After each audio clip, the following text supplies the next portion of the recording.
Well, the HBCU Legacy Bowl is this Saturday here in town at Tulane's Ullman Stadium. The postseason game will showcase the best NFL draft-eligible football players from HBCUs all across the country. And we're joined by Super Bowl champ and HBCU Legacy Bowl co-founder Doug Williams with details on the game, as well as a job fair happening today and tomorrow, which is just as important. Thank you so much for being here. It's great to see you. Thanks for having me. And let's talk first. I want to talk about a historic moment. First of all, you were the first black quarterback to play in a Super Bowl. Not only did you play, you were MVP, you won it. Just absolutely amazing. Earlier in the month, we saw two black quarterbacks face off in the Super Bowl for the first time ever. And I know you did so many interviews leading up to the game. How do you feel after the game, after actually witnessing that? You know what? It was a historical moment to see those two young guys play in the game, you know, Patrick and Jalen. And it was such a wonderful thing for me to be there to witness it with my own eyes. And the fact that both of them played so well, nobody deserved to lose the game. Unfortunately, somebody has to. Yeah. Now, you and your buddy, James Shaq Harris, two Grambling absolute legends. He was the first black quarterback to start a season in the NFL and to take a team to the postseason. You guys came up with this HBCU Legacy Bowl, and you started it. This is only the second year, and we've already seen great dividends. Okay, so you were a first rounder out of Grambling, but unfortunately, we just really don't see that very often. So tell us the reason behind this game. The real reason behind this game, you know, James, which is Shaq, you know, we used to talk, we still talk every morning. And we talk about the fact that, you know, when the draft is over with, how many guys from HBCUs get a chance to go. And we realized in the past years, very, very few guys got an opportunity.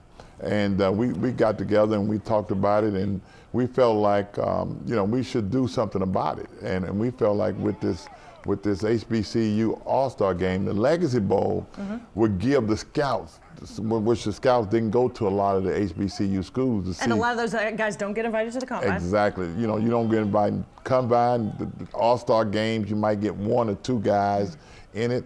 And we felt like now, and the NFL partnered with us this past year to have the HBCU combine here.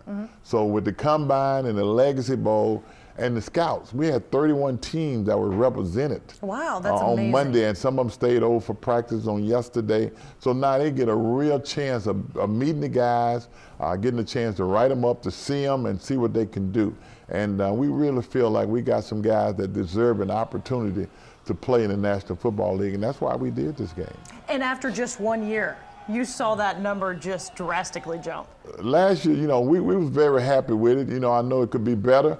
And what happened was, before last year, you probably had 2 or 3 guys that got an opportunity. After last year's game, it was 40 guys that got a chance to either sign free agent that was drafted or had a chance to make a team by having a tryout with a certain team. So that in itself, you know, it makes you kind of happy, and we want that to keep going forward, and hopefully we can get it to the point where, you know, we get 5 to 6 to 10 guys every year drafted with 5 more signed as free agent or what have you. Makes you happy. You should be proud. And you and Shaq do such great work with your foundation too. So thank you so much for so much you've done for so many people.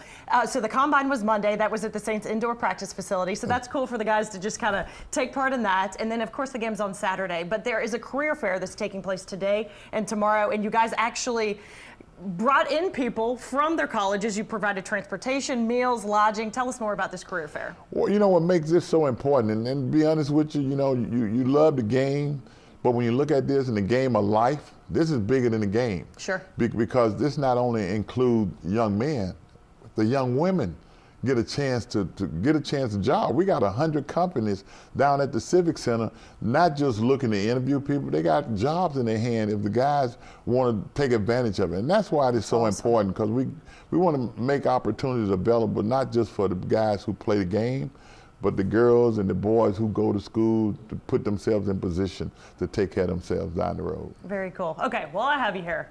Legendary player in the NFL. You've coached so many different places. I covered you when you coached at Grambling, your second stint. Always so fun because you're so brutally honest. We love it. And then you've been an NFL executive for so many years. So I have to pick your brain about the Saints. Let's talk a little bit about our quarterback situation. First of all, you're so lean. Why don't we just put you in? But I mean, what's the answer there? Do we want Derek Carr? Do we not want Derek Carr? What do we need? Yeah, I have no idea what Mick is thinking. You know, and the good part about it, You know, I got a son who coaches at the Saints. He won't even talk about it. You know, it's Not one of even them with things. you? No, Oh. no. But you know what? The Saints has been a great organization over the past few years, and they still got a lot of good players over there. And I think, you know, we got to see what they're going to do, and hopefully, you know, they pick a guy that can lead them to where they want to go. And you're in Washington now, Yes, I'm in Washington. where you won a Super Bowl. We're glad you're not with Tampa Bay anymore. Still there. We're trying to get back to the Super Bowl. That's the key of being in Washington. But it's fun. I like being there, and you know, can't even look at anything else but enjoying my time in Washington. All right, Doug, thank you so very much. Good luck on the career fair, the job fair today, and of course the game on Saturday. We appreciate it. Thanks for having me. Guys, the game is at 3 o'clock at Yulman Stadium. We want you to come out, but it's also going to be on the NFL Network if you can't make it out, and look for coverage on the Eyewitness News at 10 o'clock on Saturday night.